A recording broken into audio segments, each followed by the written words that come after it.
Imagine tomorrow you wake up, easy breezy, it's a regular schmegular day. You turn on your phone, computer, television, and you see breaking news. Humanity has found concrete, irrefutable evidence that free will has always been, will forever be a complete illusion.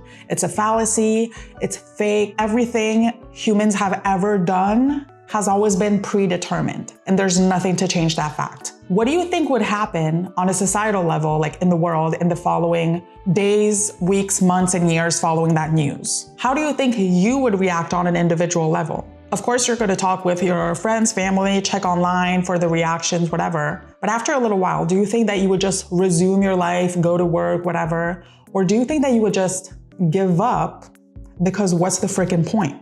Well, this morning, as I was having breakfast, I decided to read a little story by Ted Chiang called Chiang, I think, called What's Expected of Us. And it's written and framed as a warning letter. Like literally the first 2 sentences are written in all caps and it says, "This is a warning, please read carefully." It's a very short letter and it's written by a random person whose identity we never know, which I think is genius because if that person is no one, then it could be anyone, and then it's everyone. Also, the letter is written from the future, which is something that we're going to talk about in a second. This person is addressing the letter to the human population at large, and they want to talk about this viral new product called the predictor that everybody has been raving about. And this person really wants to talk about this object because this predictor has literally broken the mind of society. It's very simple.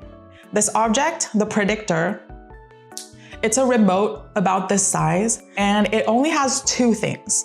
It has a little button here that you can press, and it has a green light, a LED light that flashes green, but it flashes green 1 second before you press the button. You heard me right.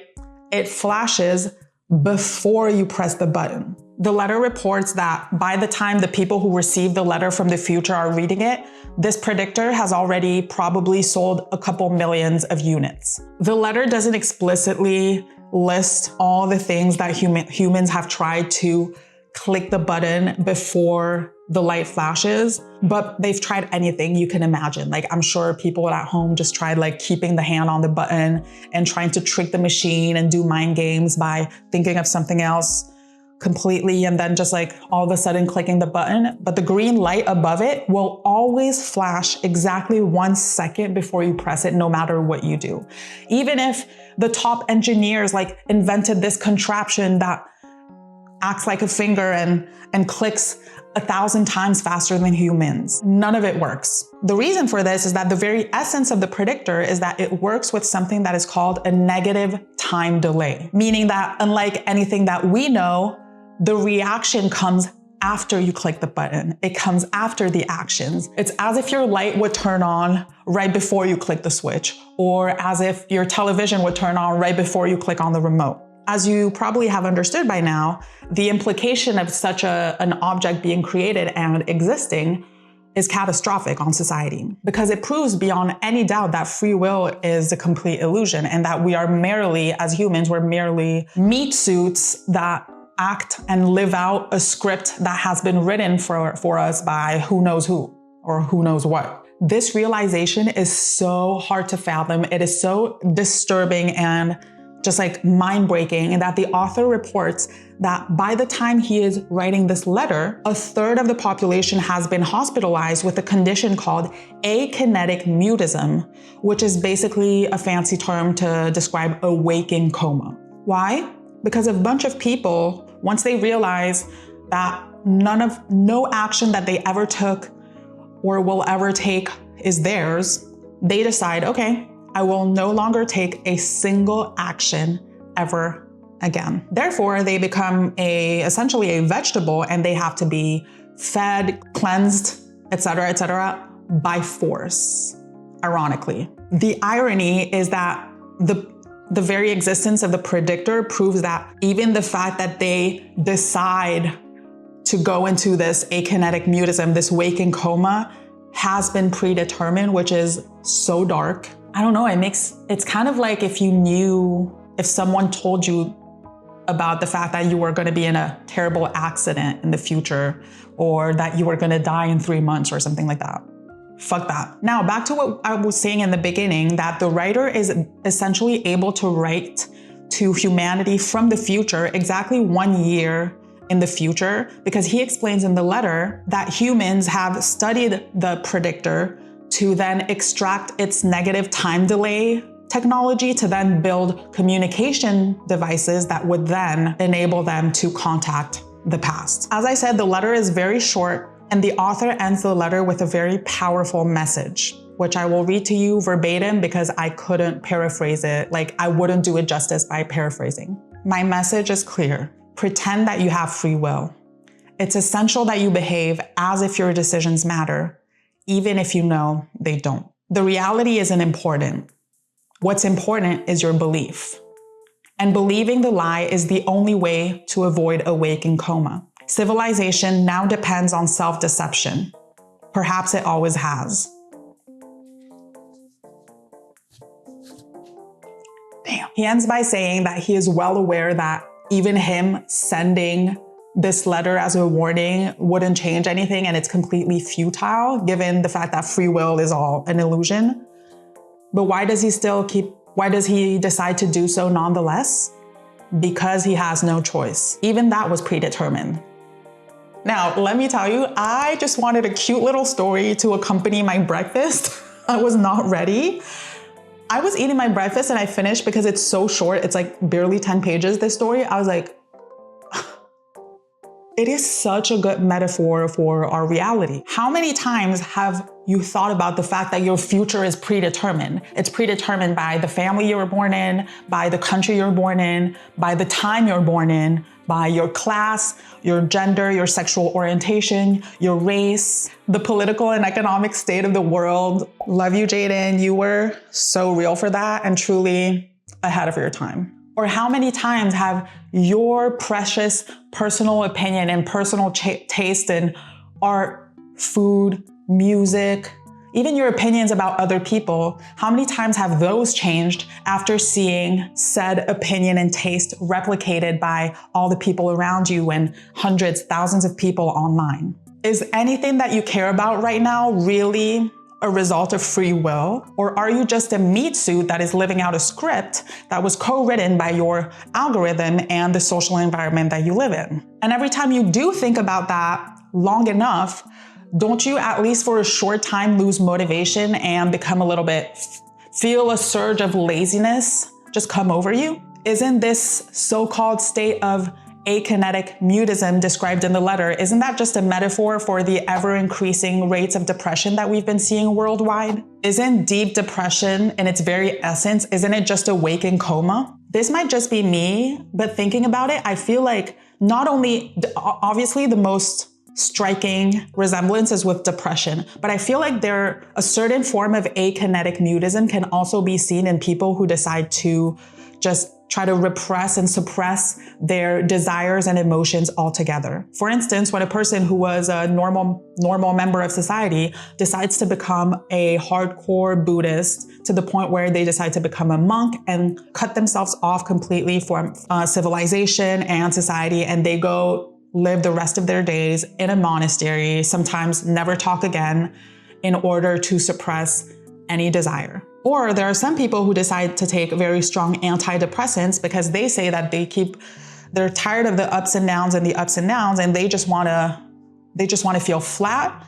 And I've seen people, I think there's the girl who interviews Bobby Altoff. She talks about the fact that now it's flat and she loves that. To me, all of those are a form of akinetic mutism as well. And it's hard not to understand or empathize with these people. I have many times in my dark days considered also both options. I remember in my early to mid 20s, I was reading a lot about Buddhism and antidepressants. Like, nothing says that I'm not going to use them in the future, especially because like I have something called PMDD. So the 2 weeks, also PCOS, but the 2 weeks before my period, no, not literally, sorry. But like, it's dark. To the point where several times I was like, I looked online and a lot of people say that the only cure or antidepressant, so I have thought about it. Because feeling that you don't have free will or control, that you are a complete slave to the desires for love, validation, intimacy, and the unending emotional high and lows that come with that, that can very quickly become unhealthy, unbearable, embarrassing, shameful, and exhausting. And that's why the author really has a point, because when you do understand that you don't really have all that much free will or control, the only other alternatives to succumbing to depression or resorting to these more extreme forms of emotional suppression or repression is what the author stated in his story. Pretend that you have free will, that you have control, that you are the one and only master of your destiny. I remember a couple years back, I watched a video from the psychiatrist, Dr. K, on YouTube, and he was saying that by and large, the majority of people who have very constant levels of productivity and don't really get depressed are people who actually, paradoxically, don't really have an accurate understanding of reality. He says that a lot of depressed people and all of his depressed patients, the thing is, they're just constantly aware and hyper aware of the state of the world and the state of human nature. And given the state of the world and of human nature, if you're hyper aware of that, what is the literal point of anything? I myself have suffered from chronic depression pretty much my whole life and very intense ups and downs, especially because of my hormones. But in the past couple of years, I've really been fighting to live the delusion that Ted Chiang talks about in his story. And I know that a lot of people, for instance, when they hear about this whole manifestation thing that has taken over the online world, they roll their eyes. There's even people in my life who roll their eyes. And to be fair, some people really do package it in a way that sounds very woo-woo, but in many ways, this whole law of attraction manifestation trends, it acts as a very powerful movement. It acts like a force that is trying to counteract the very powerful akinetic mutism plague that has been taken over the world. The realization that nothing matters can feel very heavy and burdening and stressful.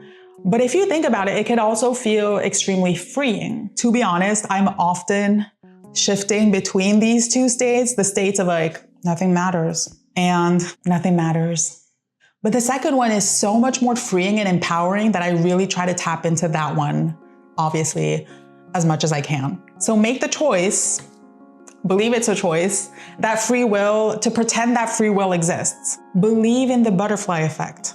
Dream like a kid. And when I say dream like a kid, it doesn't have to be anything fucking grandiose, okay? It can be consuming or creating art that makes you feel alive and reminds you that you have a soul. It can be you creating as many memories and moments of connections with as many humans as possible, or with a few humans that you really love. It can be you trying out a bunch of different hairstyles and fashion styles and hobbies. It can be traveling. It can be building a community. It could be anything. It's the possibilities. That's literally the point. The possibilities are endless, and you need to pretend like you are the one deciding to just pick and choose and try as many things as possible. Because the truth is, we're here for a short ass time, a lot shorter than we can even conceptualize. You might as well explore the entire map of this game that is your life and try out all the different versions of this character that is this body and the soul that inhabits it before giving up, right? All right, that's all for today. If you enjoyed this video, don't forget to subscribe. I had to take a really long break of a couple of months from YouTube because a lot of things have happened and your girl has been going through it. But I am here to tell the tale and to tell you that life is worth living regardless and worth exploring in all of its ups and many downs and obstacles. I will be posting every week from now on. I'll try to do it every week, and it'll be every 2 weeks maximum, even though I will be moving soon, so the chaos is not over. But to be fair, it never is, so I'll make it work. Okay, I'm done for real now. I'm done yapping. I'll see you next time, I'll see you next week. And until next week, I hope you have a wonderful time filled with choices that you have made for yourself. Bye.